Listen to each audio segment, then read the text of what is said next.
ikaw.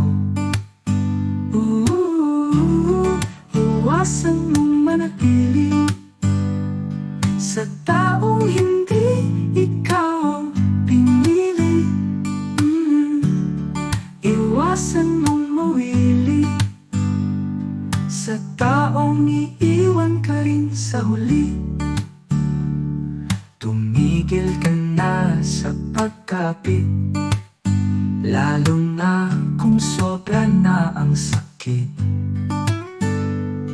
Tumigil ka na sa pagkakapilit, dahil masasaktan ka lang ng paulit-ulit. Iwasan mong manatili sa taong hindi ikaw pinili. Iwasan mong mawili sa taong iiwan ka rin sa huli.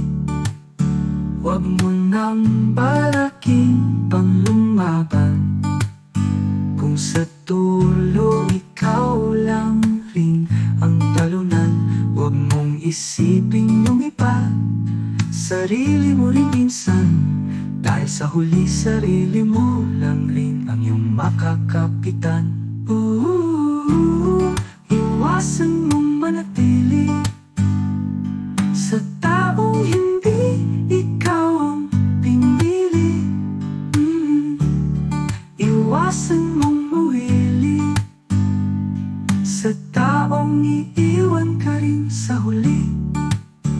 At kapag nasasaktan ka na ng sobra, bitawan mo na, dahil walang mangyayari kung kakapit ka pa sa taong may kinakapitan ng iba. Iwasan mong manatili sa taong hindi